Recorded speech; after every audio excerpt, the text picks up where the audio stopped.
कोई भी फ्रेंचाइजी जितनी पॉपुलर होती है उतना उन्हें डर होता है उनके प्रोजेक्ट से रिलेटेड डिटेल्स के बाहर आने का। कभी कभार डिटेल्स छोटे होते हैं पर कभी कभार डिटेल्स बड़े होते हैं जो कि पूरी मूवी या सीरीज का मजा खराब कर सकते हैं। रेडिट बहुत बड़ा सोर्स है कई सारे न्यूज, थ्योरी और इनसाइडर डिटेल्स का, और ऐसे ही छोटे मोटे details subreddit Marvel studio spoilers लोगों के साथ शेयर कर रहा था। अब ऐसा नहीं है कि सबरेडिट की वजह से लोगों का मजा खराब हो रहा था। यहाँ कास्टिंग से जुड़े डिटेल्स, सेट इमेजेस और मेजरली ट्विटर या बड़े वेबसाइट के थ्रू रिवील करी हुई डिटेल्स सामने आती थी।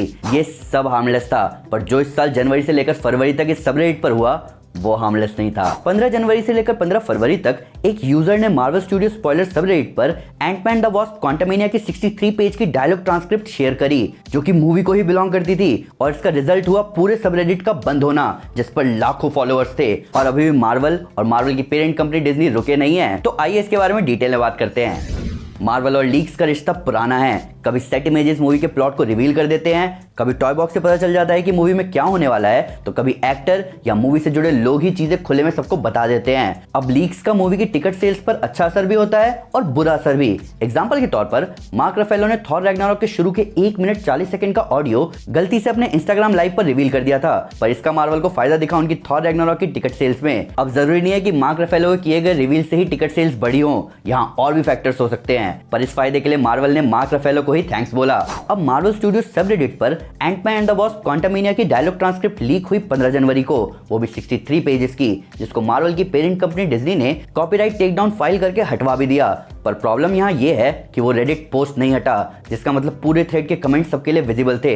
अब जरूरी नहीं है कि इस लीक ने ही मूवी की टिकट सेल को नुकसान पहुंचाया हो। हालांकि मूवी का परफॉर्मेंस फिलहाल तो उतना जबरदस्त नहीं दिख रहा। मूवी को बनाने में मार्वल स्टूडियोज ने लगाए $200 मिलियन, जो कि पिछली दोनों एंटमैन मूवी से ज्यादा है। पिछली दोनों एंटमैन मूवीज पर मार्वल ने $130 मिलियन लगाए थे, और मूवी की ओपनिंग अगर पिछली दोनों एंटमैन मूवी से कंपेयर की जाए तो बेहतर ही थी, पर डोमेस्टिक और ओवरऑल बॉक्स ऑफिस कलेक्शन उतना धमाकेदार नहीं दिखा, खासकर वर्ल्ड वाइड। अब यहाँ बेशक इन कम नंबर्स के फैक्टर्स कई सारे हो सकते हैं। मूवी के रिलीज से पहले उसके गिरे हुए रोटेन टोमेटो स्कोर्स और क्रिटिक्स का हार्श रिएक्शन मूवी को हेल्प नहीं कर रहा था। हालांकि ऑडियंस स्कोर तब भी 80s की लाइन में था, जिसका बहुत हद तक सेंस भी बनता है, क्योंकि मूवी के रिलीज से पहले ही फैंस मूवी की रेटिंग बचाने में लग गए थे। ये मैंने अपने व्लॉग में भी कवर किया था। पर ओवरऑल इस बात में कोई दो राय नहीं है कि मूवी पिछली दोनों एंटमैन मूवी से बेहतर थी। तब भी कमाई के मामले में क्वांटमेनिया पिछली दोनों एंटमैन मूवी से फिलहाल पीछे चल रही है। तो अब रीजन चाहे जो भी हो, मार्वल स्टूडियोज को किसी को तो जिम्मेदार ठहराना ही था, इसीलिए उन्होंने मार्वल स्टूडियो सबरेडिट को पकड़ा, और पकड़ना भी चाहिए, क्योंकि अगर स्क्रिप्ट लीक हुई और बेशक आपको नहीं पता कि ये असली है या फेक है, तो आपको डिज्नी के कॉपीराइट टेकडाउन के बाद कम से कम पोस्ट तो हटा ही देना चाहिए था। जिस बंदे ने स्क्रिप्ट लीक करी उसने पहली बात तो बर्नर ईमेल यूज किया था, जिसका मतलब ईमेल के थ्रू उसे ट्रैक करना तो मुश्किल है। दूसरी बात, उसने स्क्रिप्ट लीक करी थी गूगल डॉक्स पर, क्योंकि रेडिट पर कैरेक्टर लिमिट है, तो ज्यादा वर्ड लीक करने के लिए उसने गूगल डॉक्स यूज किया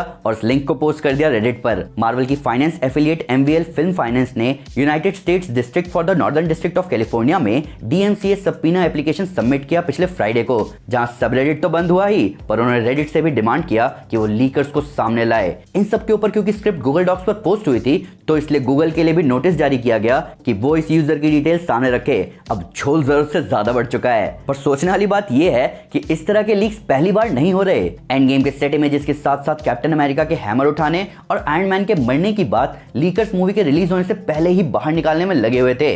नो वे होम के असली सेट इमेजेस बाहर सर्कुलेट हो रहे थे, पर अच्छी बात यह है कि स्टूडियो ने कभी उन्हें असली नहीं बोला।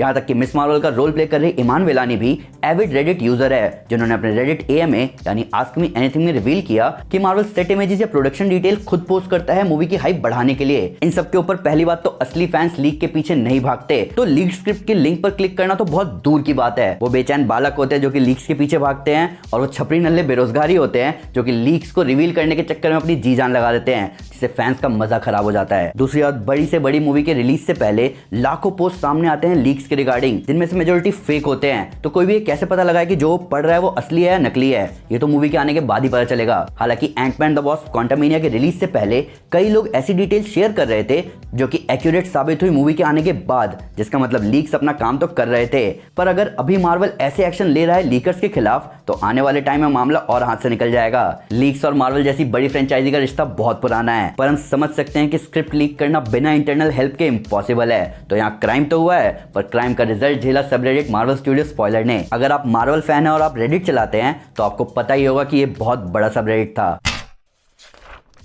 तो दोस्तों अगर आप मार्वल या डीसी या किसी भी सुपर हीरो मूवी से रिलेटेड जबरदस्त फैक्ट्स जानना चाहते हैं तो मैं आपको हमारी super fact Saturday series recommend करूंगा। साथ ही साथ अगर आपको वीडियो पसंद आए तो इस वीडियो को लाइक और शेयर जरूर करें। वैसे कई सारे सुपर कंटेंट के लिए हमारे चैनल को सब्सक्राइब करना ना भूलें।